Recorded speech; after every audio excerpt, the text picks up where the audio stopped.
Welcome to the Olive Garden. My name is John and I'll be your host today on this beautiful sunny Oregon day here. You know, we've had rain for just 9 days or something like that. It's been just pouring down rain non-stop, and I am so excited to have a week of some actual spring weather. Tomorrow is supposed to be 80s, in the 80s, so I'm really getting excited and starting to plant some stuff out. We're supposed to have our last frost here. It's been a little bit later year than normal here in Oregon, but when it comes to little colder nights. But today I just wanted to kind of do a little how-to, or just how I want to do some of my trellises for growing maybe some vertically with your squash, cucumbers, zucchinis, stuff like that, because it's really important that some of the people don't have space to grow on the ground, and growing on the ground can take up a lot of time and a lot of your actually growing area, and it's better to get more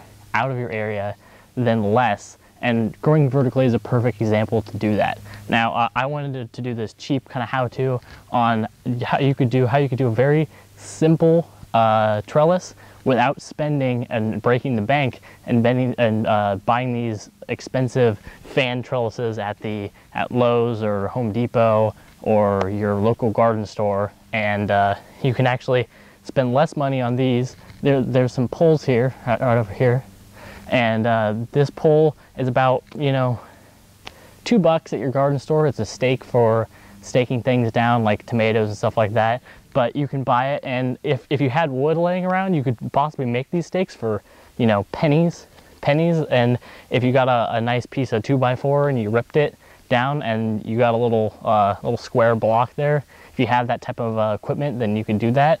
And you just put some wire nails inside of it, or on the face of one of the or both of the boards. You stick it in the ground, and I'm actually going to wire this up with some paracord and also some bamboo. And I'll show you, I'm probably going to do a bamboo at the top, a bamboo in the middle, and a bamboo at the bottom, and then the rest will be paracord, and it'll all be wound together. And I'm going to use jute fiber or rope to bind the bamboo and other stuff together.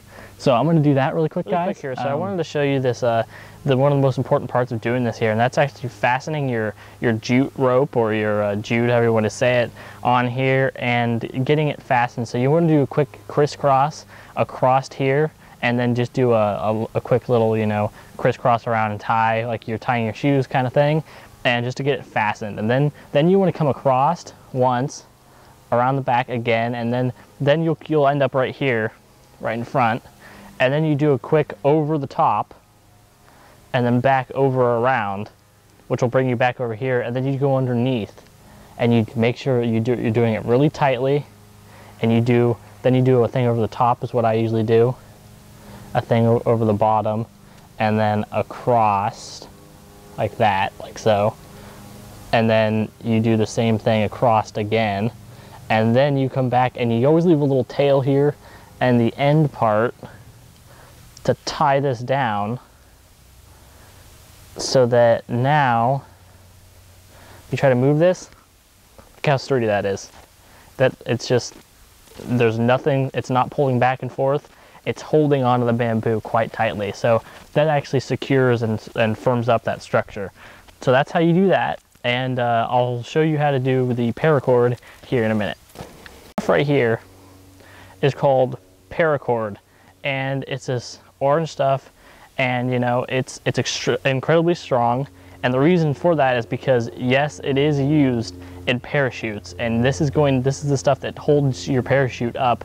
You have several, you know, a couple hundred strands of this stuff on your parachute coming to your eyelets and your harness, and this is why I chose to use this, because it's just, if you pull on this, there's no way you're gonna fray it, break it, anything. So and it's also kind of big, kind of hefty, kind of rope, so it'll actually help kind of cradle your all of the fruit that goes on to your cucumbers, any maybe smaller melons. I wouldn't use any sort of watermelon with this structure. You're kind of stuck to doing them on the ground unless you have a metal structure for watermelons. But you know, cucumbers, small melons like the cantaloupes and stuff you could probably do on a structure like this with this stuff added to it. And you're just going to do it, you know, up it like that, kind of supporting the structure a bit.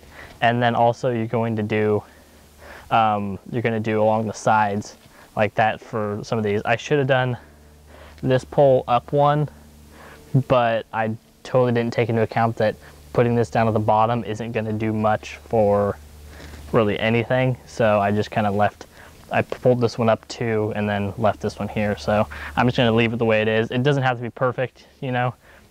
Growing vegetables relatively isn't ever perfect, guys. So unless you're one of those perfectionists and you have to have it a certain way, you know, you could do it a different way.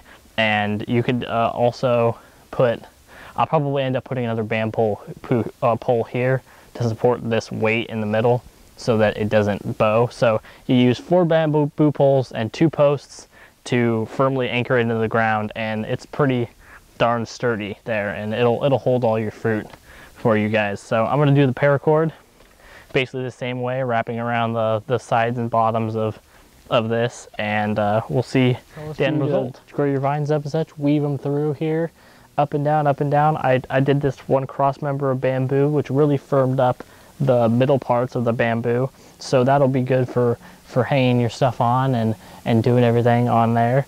And yeah, this thing was really relatively inexpensive. You can buy like around 250 feet or so of this paracord at your local just Home Depot or some sort of warehouse store and home improvement store, and it should do really well for you. The main reason why I did a kind of trellis like this is, one, you know, the whole trellis will probably cost you about maybe 10-15 bucks for, not even 10-15, probably like 10 to 8 bucks for one, and you'll have enough materials to do multiple trellises if you wanted to. Just all the bamboo and stuff, everything all together with all of it, I can make about 6 trellises for about 30 bucks. So if you imagine you bought one of those wooden trellises at the store, you would be spending somewhere around 20 bucks each for each trellis. So it would be an enormous amount of money for just one trellis, and you know, that doesn't sit well with me. I don't think it probably would sit well with you guys. Now, if you wanted to build yours out of wood, it would be probably around the same price for you to buy some stakes like this and just do it yourself, and do a wooden one. And that, or if you have some scrap wood around, you don't have to pay really anything, or maybe go down to the recycling center and find some scrap wood.